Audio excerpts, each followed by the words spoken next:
Governor of the Central Bank of Nigeria, Godwin Emefiele, is to appear before the House of Representatives on Thursday. The Green Chamber summoned the CBN scribe following the new cash policy of the Apex Bank, which set withdrawal limits for individuals at 100,000 naira a week and 500,000 naira for companies. The lower chamber also ordered the CBN to suspend the cash withdrawal policy given the economic and social difficulty it will inflict on Nigerians until it explains to the House the impact and significance of the new policy. The CBN governor insists that the policy is for the good of the economy. After a recent visit to President Buhari, Mr. Emefiele says the president directed that policy be implemented. It says so far about 1 trillion naira old notes have been returned to banks, who are now in possession of the new 200 naira, 500 naira and 1,000 naira notes. According to the CBN governor, banks will start issuance of the new notes before December the 15th, maintaining that the January the 31st deadline for return of all old notes remains sacrosanct. Joining us now is the chairman, Ikeja District Society of ICAN, Sesan Okunade. Good morning. Thank you for joining us at TVC Breakfast. Good morning. Good morning. Good to see you. Good morning. Good morning. Good. Thank you very much. I can't be identified with another chief. Thank you very much. Good to see you. Thank you. Right. Now, this matter of the cash withdrawal limits has generated ripples, even amongst politicians. We saw what is going on with the members of the House of Representatives and the Senate. Even a lot of Nigerian businesses, are criticizing this move by the CBN. But for you, is this really in the interest of Nigerians? Because that's the question the Senate and even the members of the House of Rep are asking. Yeah, before I respond whether it's in the interest of the people or not, one thing we should know is whenever there's a change, there are bound to be reactions from people. So the reactions we're getting from people, this side, those in support, those that were against, is expected of us. And looking at it from the perspective of financial person, I think it's in the interest of the citizen, it's in the interest of our economy, considering some of the things that we've done. I'm sure you know the highest denomination for the dollar is $100. And if you travel out, it's a scarce commodity out there, truth be told. It's when people from here travel out that you consider going with $100. I can give a practical example when I was in Israel, where they were asking, I visited a store and I came out with $100, and somebody was like, about 4 levels of people were checking the authenticity of that dollar. I'm like, what happened? They said that's the highest currency for them, and they need to put it into proper scrutiny. Now, what I should have done is to change it at the Bureau change and have the lower denomination. I'm like, how 1,000 naira is like sharing something across the street. It has its own impact on the economy. So for me, I'm in support of the policy because of the advantages that is there. We might react. People are saying the common man are going to be punished for this. I ask yourself, if you're saying somebody is poor, to get 20,000 a day is not an easy task. And how many of us, this policy is what I feel CBN has studied. We've been implementing it. I can say for one, when was the last time I visited the bank to make withdrawal? Even when I want to give you a dash, I ask of your account number. People come and complain, there are failures from the bank. Yes, we can always address that. There will always be a gap. But I feel what we need to do at this point in time as a professional is to see how we fortify the infrastructure in such a way that I will be able to do my transaction online, use the mobile app, the market woman out there. I'm sure if you travel out of the country, you want to buy even your gas, you use your card. You don't pay cash. You don't, like we do at the filling station, come out and be counting money here. We don't do that. The cost of even printing the currency is huge. So, and everything is going digitalized these days. People might want to say, but there are those who will say that you're mentioning, okay, if you go outside the country, the infrastructure is in place. And a lot of people have embraced the digital economy, so to speak. Everybody is using their cards to do whatever transaction. But back here in Nigeria, go to the rural areas. A lot of these women will not deal with you if you are not showing them cash. Yes, you see, it will only start that way. Vero, when did we introduce the issue of POS? It was not there before. It was when we had the cashless policy. We start seeing every door. In fact, in a house, about 4 people are doing POS service. Before now, it wasn't there. But when we started the idea of saying cashless policy, they introduced the idea of POS, and people now say, rather than I going to the bank to queue and to go to ATM, people even prefer to patronize them and pay that little stipend on it. So when you bring out a policy, it brings out the creativity in you. You'll be shocked that some young men are working out how you can even make payment offline. Maybe the infrastructure you're complaining as we speak is talking about internet. There's USSD that your text will go. USSD, exactly. Understand? We don't know about USSD until we started the cashless policy. So I feel when you come out with a policy, it brings out the creativity in everyone to say, where there is a problem, every problem creates opportunity. We are looking at it at the perspective of problem. Some people are looking at it as making huge, funds out of this by bringing out solution that will enhance it. I've seen instances where people now have some guys are coming up with products where you can use your card and it has nothing to do with any service provider. Whichever area you are, even in the remote area in your village, use your card, do your transaction, it will fly. It's to tell you that some people are sitting down somewhere, creating that creativity. All right. Now, I did a special report sometime on this cashless policy thing. And in a market like Mile 12, for instance, you see traders who are involved in business running into hundreds of thousands of naira on daily basis. Yeah. When people are transporting yams, transporting pineapples, tomatoes, onions, from the north and here, as the case may be, huge business. And there was one of them I met who is a major dealer. And we asked him about if he has an account. And he said he doesn't have any account. So how do you trade? He deals in cash. So I asked him, is it your choice or you don't know how? He said he doesn't know how. He was honest to say, I don't know how to do bank whatever. But going to bank wastes my time. So this is easier. But that is just one out of millions of others, especially she was talking about people in the rural areas. Now, we know that this thing is not rocket science, but how do we begin to create enlightenment that people will begin to know how to be involved in this transaction in such a way that it is seamless for them to transact money or transact any kind of business, no matter what kind of trading that you're doing at the middle level or even at the lower level? Thank you very much, Chief Mike. Let me state here, like I said, every problem creates opportunity. I'm sure you know they will tell you those days, if education is expensive, try ignorance. While we're growing up, most of our parents that are not educated, you write them letters. I'm sure you know how they get the letter. They have an interpreter. Somebody who is educated comes around to read the content of the letter, and they took it hook, line, and sinker that that's the real thing. The same is obtainable when it comes to this as is happening. The rural person who does not understand the operation of what we call, have a child who he or she has actually trained. Because most of the market women you're talking of, their kids at times are out of the country, well developed.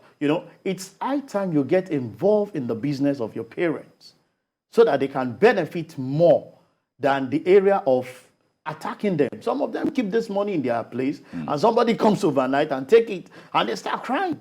But now, the only thing you have to do is, I use my card, make your payment. I know the gap that is there is people don't have confidence in the operation of the banking system. I've heard there was a time you hosted someone and you're talking of you having 7 days before you can get your reversal. 14 days to get your reversal. Those are areas some of us are engaged in CBN. Tell the banks, we want a situation where we get reversal within 24 hours. I go to more these days, you use the card and they just take your phone number, down to say in case there are failures, we can always contact you. And it's about trust. And we will start now having something within the system. I won't stay in Magodo. and go and buy market in Alaba, except if it's something I can't get within my area. You understand? So if it's within my area, they see me every day, driving in and out, and I'm buying from that mall all the time as one of their customers, definitely all they need to do is that the transaction we had the other time failed. Can you confirm with your bank? And you do that. And it took me to the other aspect where we said, let's engage CBN. I've had instances of dodge alerts, you know, but those days we always have dodge checks too. Yeah. But I'm sure you know it's a thing of the past. Those days you can look at Vero and say, I want to give Vero 100,000. Meanwhile, you don't have 10,000 in your account. You just pick out your check. You know, those days you are a big man. Yeah. You go around with your check, even when you don't have money in the account. Say, Vero, you are looking beautiful. I need to just bless you with something this month. You write the check, 100,000, and give. You present the check, and they put DAR, draws attention required. I'm sure you know when the policy criminalized that act, it fades off. You hardly give people that check again. People hardly present check when they don't have funds in it because they will run after you. Same is going to happen with this policy. The market woman we are fighting for today definitely will lead to that area of creating employment. How? Look for a school cert holder who is still looking for admission or something, who understand the operation of some of those things that you can trust, and empower him by creating employment. So it's not cast on stone. It's a policy because the benefit, if I highlight it for you, it's much more. I'm sure you know the cost. Understand the benefits. The cost of printing 1,000 naira is much more than 1,000 naira. I'm sure you know that. So when you look at the cost of printing those currency, where it gets tattered here and there, I'm telling you, you want to go the area of it. For us professional and for government holistically, it's a time to drive home more revenue. I'm sure people hearing this will say, yes, I'm sure it's part of the reason. Now, every transaction that goes through your bank, I can monitor it. Like I enlighten some of my clients. The right description of every cash that go into your account is very fundamental. Don't forget that the tax authority have your BVN with them, and they have access to verify what goes on your account. Right. So if you don't have the right description, take for example, I'm giving Vero 1 million. And I'm putting there. This money that you're mentioning. Okay, maybe I should give it to Chief. No, maybe I should give it to Chief. It's 1.1. It's 1.1 now. I'm keeping records. I'm a manager now. You know, and you are not putting the right description. You know, there are some things that are tax exempted, and you just have to put it that way. Otherwise, the tax authority assume that it's an income that is deemed to be taxed. So now you can have records. For professionals, the financial ones, it's now an opportunity for us to trace account. All I need, even if you keep improper records, you don't know how the money comes in, how the money goes out. But you have your bank account. I want to buy a product, I pay into your account. You want to pay the woman that is supplying certain things to you. You do a transfer. I'm sure you know that is in and out from your account. At the end of the month, as a professional who prepares your account or who wants to give you an advantage of how your business looks, you know, the look of your business, I can just take your statement of account for 1 month and say, okay, Ma, you've been able to have this as income. You've been able to have this as expenses. Even I monitor that this particular expenses is really what is taking so much. And you say, I don't know. You know, at times when you just spend this money, you don't know where. There was a particular client we worked for, you know, one of my friends. I never knew that the cost of newspaper for him in a month was huge until we sat down. And we encourage him, sir, don't give anybody cash. Even before this policy came out. Do your transfer to anyone. Even when you want to give dash, give it through account. So that we'll be able to, trace, withdraw, trace things that are personal to you. Because it's one-man business. I say, okay, but when you are putting there, tell us that it's donation. Tell us that it is support. Tell us it's payment for rice. Tell us it's for my lunch. These days we go to eatery. You bring out your card. In fact, they are not, most of them are not too happy collecting cash. Yeah. Because the bullion van, we have to drive in and come and. But these days, just insert your card or do transfer and do it. So for me, it's a welcome idea. We are going into the level of the developed nation like we have it. Then we can have minimal things. I don't want to go to the Owambe side. Now, if you want to spray, maybe I'm sure the day chief was doing his own. We will no longer be doing That's spraying. not loud. We'll be doing e-spraying.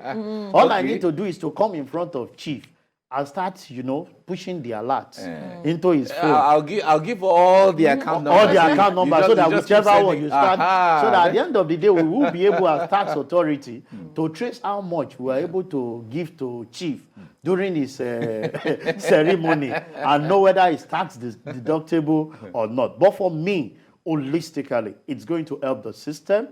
It's going to give proper documentation, where we can trail activities as they go. And for individual business owner, you will be able to monitor activities by just requesting for your statement of account.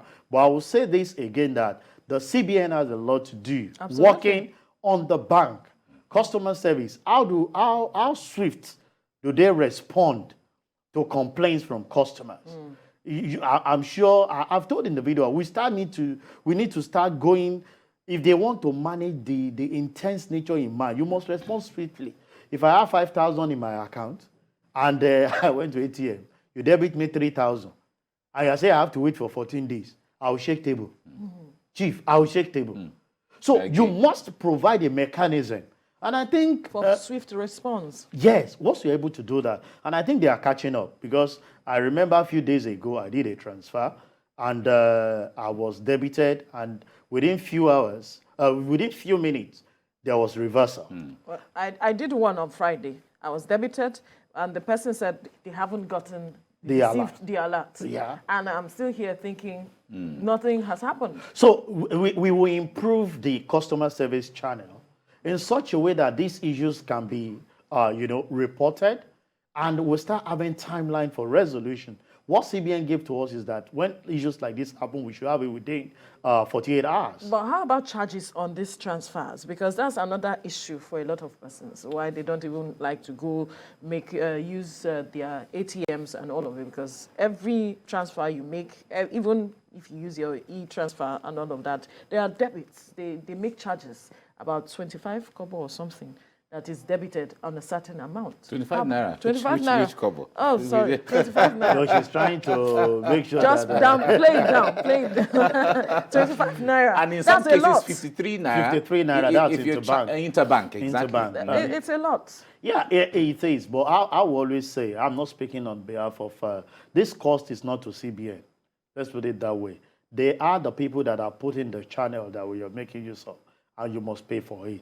But if we have more people, it's just the law of demand and supply.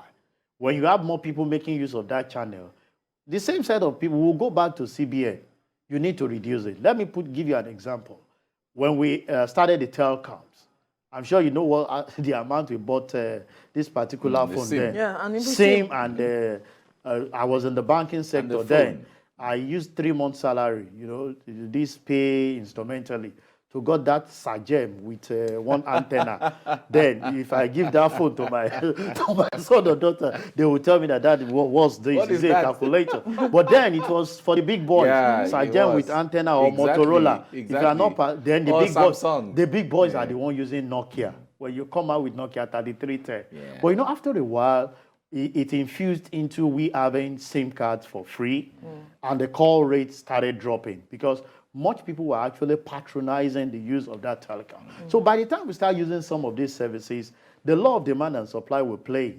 If the CBN is not ready to force the cost down, because you now have more customers compared to what you had before, people will raise, they will shout, people will talk, and we'll see instances where such cost will be reduced. Those days we pay certain fee that is much more higher than this. But I want to say that the cost is something you put together for the services you are offering. I'm sure you do that at the convenience of your home without traveling. Put side by side. If you need to drive from your house to the bank, queue, wait, have body contact with people, what's the cost you're attaching to it? Most of the time, we don't attach cost to some of the things that are not, you can't give direct cost to. But I tell people, do you know the cost that has to do with your health? You must attach cost to it. You are paying 100 naira and you are sitting at the comfort of your home to do a particular transaction. Can you attach cost to you driving, the cost of fueling, wear and tear of the vehicle you are driving from here to possibly CMD Road. An accountant is speaking. No, of course. You must attach cost to them because there is no free ticket, even in Freetown. There is cost attached to it for everything we do. So if you put the cost side by side, you discover that even the 25 naira, the 53 naira they are currently charging for the service that you are enjoying is very minimal. But they can do better. Now that we're having more people that will be patronizing them, it's the law of demand and supply. Definitely, it will force down the cost at which they will be charging. All right. What do you make of the National Assembly is reacting right now to this issue, saying that the CBN has to soft pedal because it might affect the elections, it might affect mobilization of political parties, it might affect businesses, it might affect Nigerians, and so on. Now, National Assembly is also part of the federal government. Yeah. And one would assume that for the CBN to come up with this, as much as the CBN is independent, but then for them to come up with this, all the arms of government and the federal government should be on the same page, towards this. But what do you foresee with this reaction and vibe from the National Assembly? Yeah, well, it's something that has been giving us a lot of challenges. If I must say, I'm sure you heard about the news of the minister coming to say even the redesigning of the currency, she was not in the know when she met with the National Assembly. There are those political banters they throw to one another at the expense of the citizen. For me, the politicians, you should not expect them to welcome this. And this, I must say, if it flies, is going to checkmate the activity of vote buying. We will be able to trace those things. So if you think within yourself, you are going to put together millions of naira that you withdraw from the bank and call the bank manager to bring to your house, the answer is no. Credible people who do not have the same money can now come out and, where people will now vote for credibility. At least reducing the aspect of vote buying is a plus to our economy. Because you discover that some people just wake up from nowhere, who doesn't have the pain of what you and I are going through. Yeah, but would this automatically translate to killing vote buying? Because the point there is, if there's a limit of how much Nigerians should withdraw on daily basis, as the case may be, then of course people can start withdrawing from now. They'll start withdrawing until they'll find a way to do it. There is always a way to beat the system, but it's always at a cost. It won't be the business as usual. That's the area we are going. We know the politicians are smart. They are not just guys that you put on the table like that. They are going to find a way around it to make sure that, and that's where the smart guys wins the game. So it's not going to eradicate it. We are not saying eradicate vote buying, but minimize where credible candidates who has the deliverables can come out, contest for election, and people will say, of a truth, this man, we have looked at his antecedents, he can do it. And think about it again. It's going to work in the area of security. Before now, you can go to the bank, withdraw each sum of money. Now, there's always an alert. Once they effect this thing, the CBN did not say you cannot carry out this thing. But it's going to be at a cost, one. Two, there's going to be an eagle eye on you. You just withdraw from your account 1 million. And we know that your normal withdrawal has always been 50, 100, 200. We'll ask question. Possibly you are under duress, being attacked by someone that is pushing you to come and make that cash withdrawal. So dynamics of things will change in terms of insecurity. It might just be hard. Because now when they kidnap and you are unable to pay ransom, they might say what they are going to do is to kill the person. But by the time you kill everyone, you kill your family member inclusive, if care is not taken. So you get discouraged because as we speak, if they effect this, there is no how anybody will be able to muzzle out, as an individual, 1 million naira within 1 month. It will be difficult. So if you're asking for ransom of 1 million naira, how do you want us to get it? The question you ask when they call is, oh boy, do you have a bank where I can make the withdrawal? I can easily transfer that money into your bank, and we'll make the withdrawal. And I'm sure you know those that take some of this ransom, they don't want they don't want you to trace it to them. So it will one way or the other, to me, it may not be immediate, discourage the issue of kidnapping and banditry. But people might say, no, the only thing is when I transfer a suspicious amount into somebody's account, now there will be questioning. People will ask, this money you get into account, and that's why we feel the other arms of the government, which is the judiciary, when some of these things are prompted up by either EFCC or ICPC, there should be a swift response to investigate what has actually transpired so that we can. But by and large, the policy is a welcome idea. It's not going to be easy for everyone to fizzle into the new change, but it's something I feel that we need to buy into. All right, we'll have to leave the conversation here now. Sesan Okunade, the chairman, Ikeja District Society of ICAN. Thank you for your time on the program. Thank you very much, Madam Vero, and thank you very much, Chief Madam. Thank you so much.